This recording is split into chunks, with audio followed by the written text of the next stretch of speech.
Vai, filho, toma esse tercinho, filho. Leva o santinho. Leva o santinho, não esquece o trevo. Não esquece o trevo e leva a corujinha.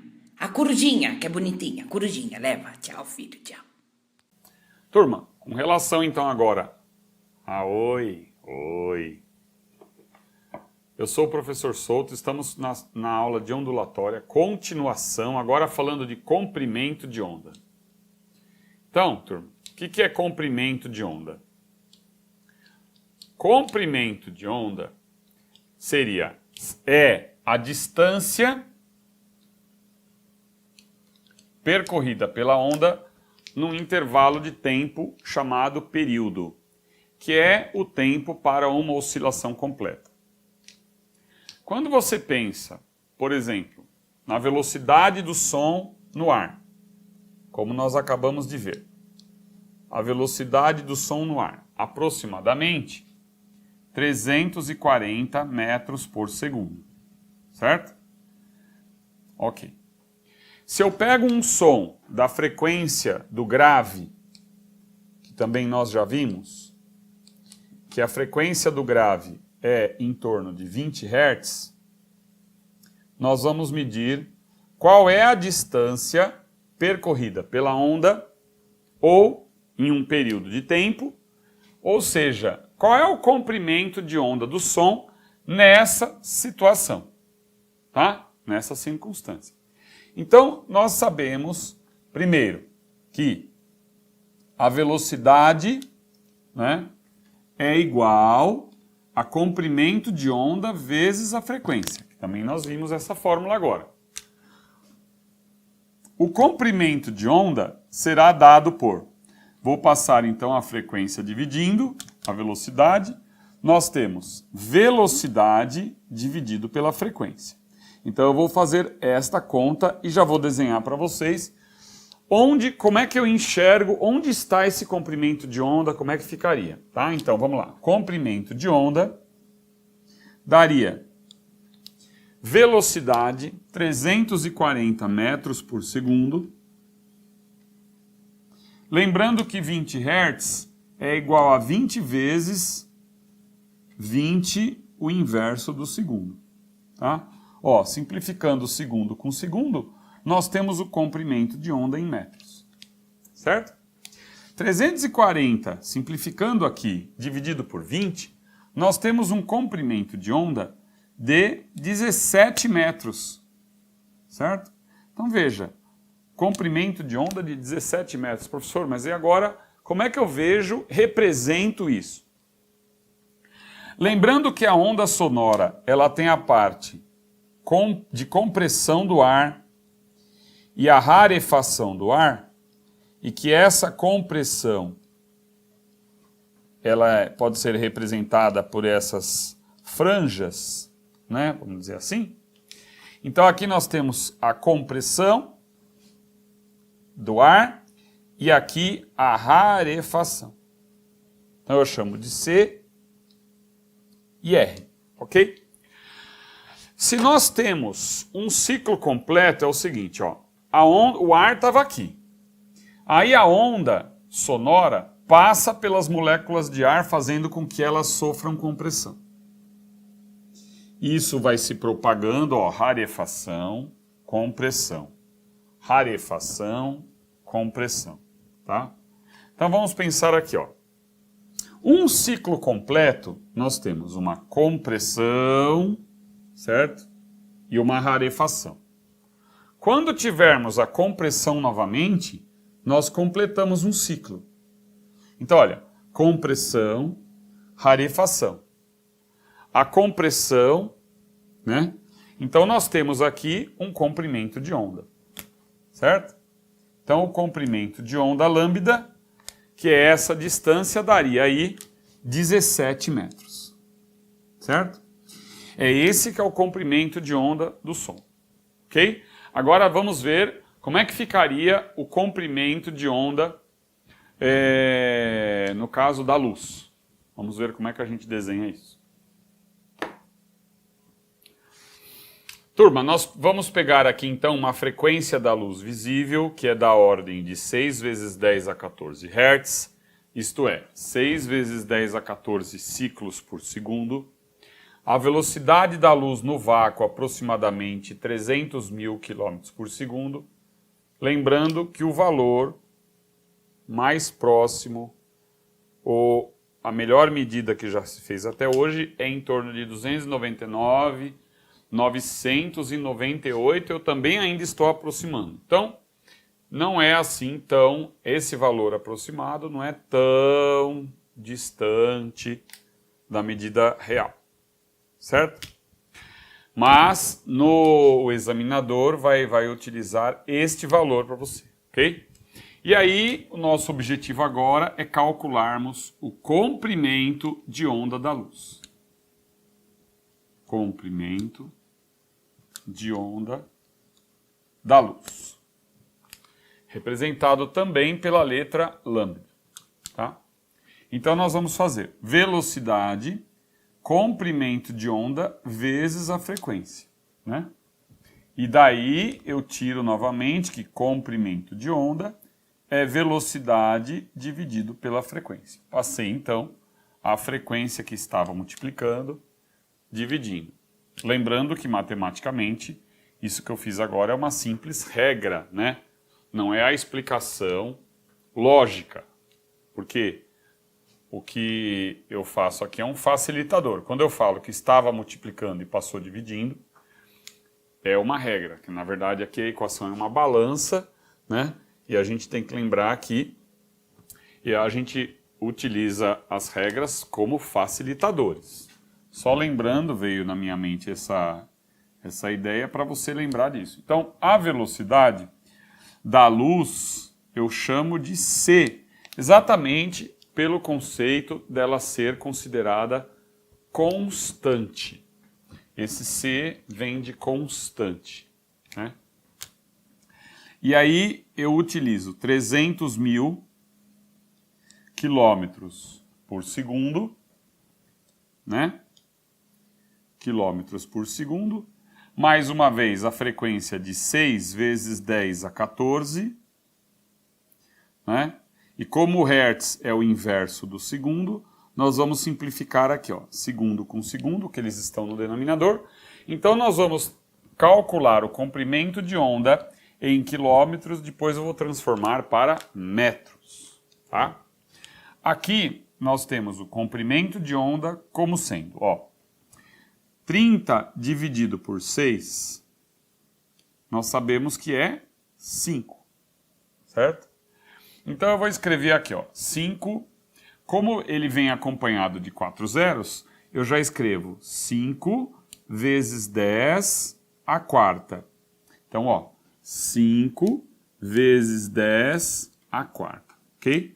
Vou passar o 10 a 14 pro numerador. Então, você muda, inverte o sinal do expoente. Fica 10 elevado a menos 14, tá?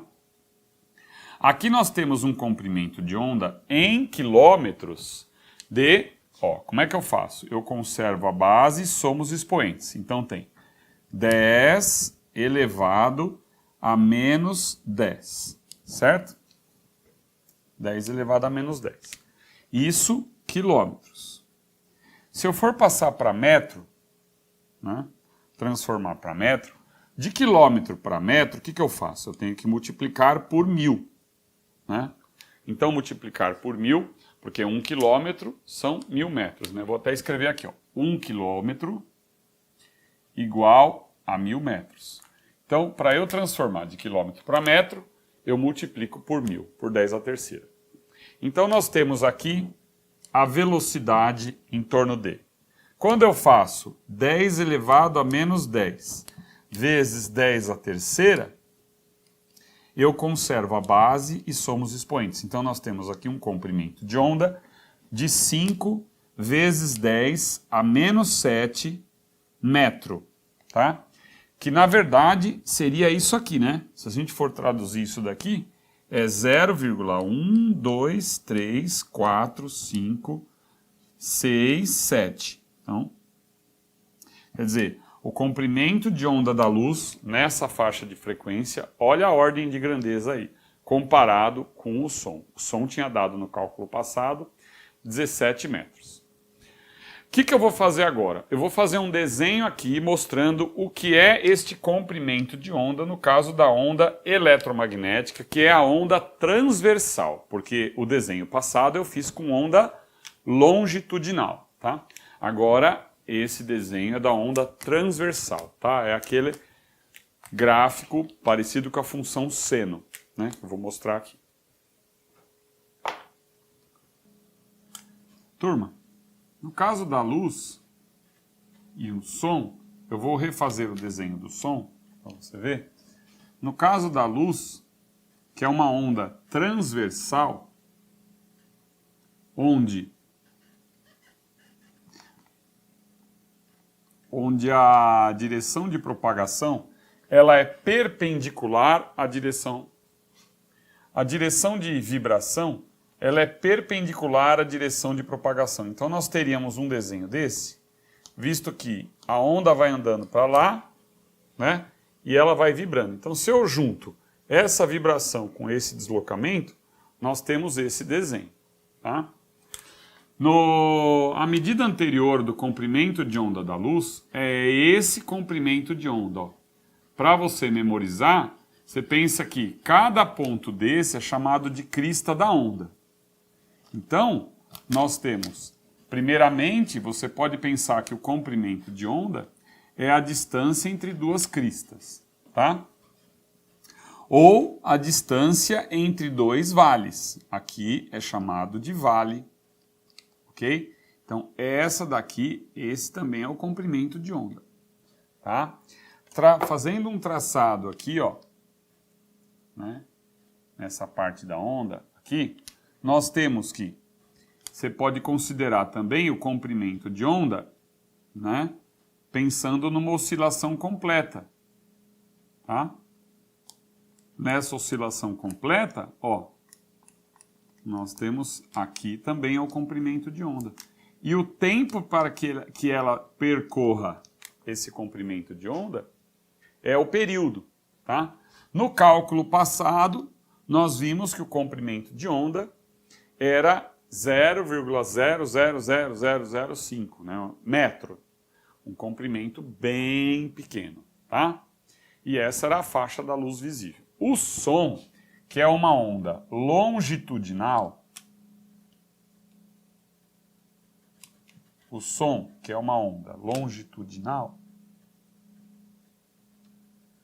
nós vimos aquela representação assim, né?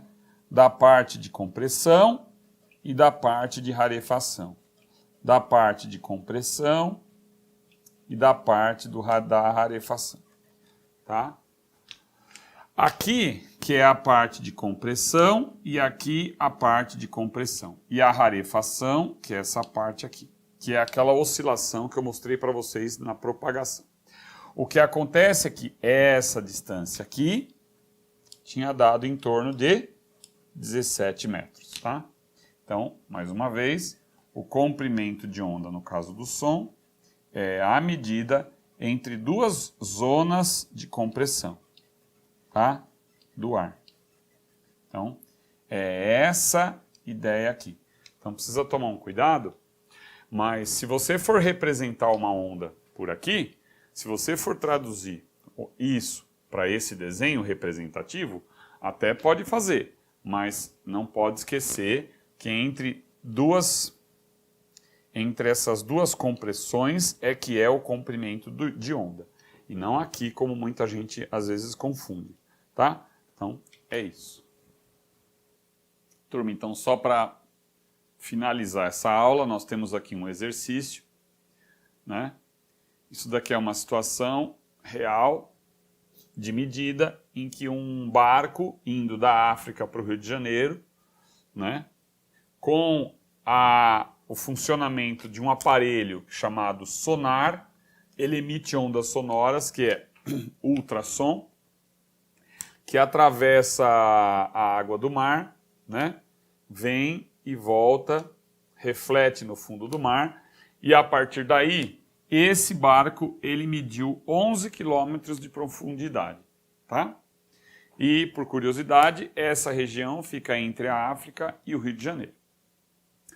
O sonar, ele emite ondas na frequência do ultrassom, acima de 20.000 Hz. Percorre na água a uma velocidade aproximada de 1.500 metros por segundo. E o que o problema quer saber é assim, qual é o tempo de retorno? Isto é, quanto tempo o som levou para refletir e descer e depois subir, né? Então, quanto tempo foi para retornar para que ele obtivesse esta medida? Então eu vou fazer a velocidade, né, é ΔS sobre ΔT. Repare que eu voltei para essa fórmula da cinemática, que vocês já conhecem, né? E esse exercício não estou usando o lambda F, né? Estamos usando o ΔS sobre ΔT. Por isso que eu falei que eu pensei num exercício assim para complementar essa aula, né? Para a gente não ficar bitolado só em ver lambda F. Acontece que a velocidade eu vou substituir como 1.500 metros por segundo, né? O deslocamento da onda sonora, repare que ele desce e sobe. Então ele percorre 2 vezes essa distância. Então é 2 vezes, eu vou pôr aqui, 2 vezes a profundidade, para você não esquecer, né? Porque se no outro problema que você pegar tiver exercício assim sobre sonar, você sabe que é 2 vezes a profundidade. Então 2 vezes a profundidade é 2 vezes 11, que é 22. No caso, 22.000, porque eu vou transformar para metros, visto que a velocidade está em metros por segundo. E o tempo, né, o ΔT, é o que eu quero achar. O tempo que a onda levou para percorrer essa distância. Então, mais uma vez, o som desce e sobe. O tempo total é esse ΔT. Então, eu vou passar o ΔT multiplicando, né? E o 1.500 dividindo. Então fica 22.000 dividido por 1.500. Tá? Simplificando agora esses 2 zeros aqui, quer dizer, dividindo por 100 o numerador e o denominador, nós temos a seguinte conta. Vou fazer agora 220 dividido por 15. Tá? Que vai dar em segundos. Tudo bem? Vamos fazer essa conta? Turma, então, realizando essa conta, nós temos 14,67 segundos e, então, a resposta pode ser aproximadamente 15 segundos. Então, 15 segundos o som levou para retornar. O que eu acho interessante é que numa profundidade dessa, que não é pouco, né? O som levou simplesmente 15 segundos para retornar. Você vê que a velocidade de 1.500 metros por segundo é alta, né? Vamos dizer assim.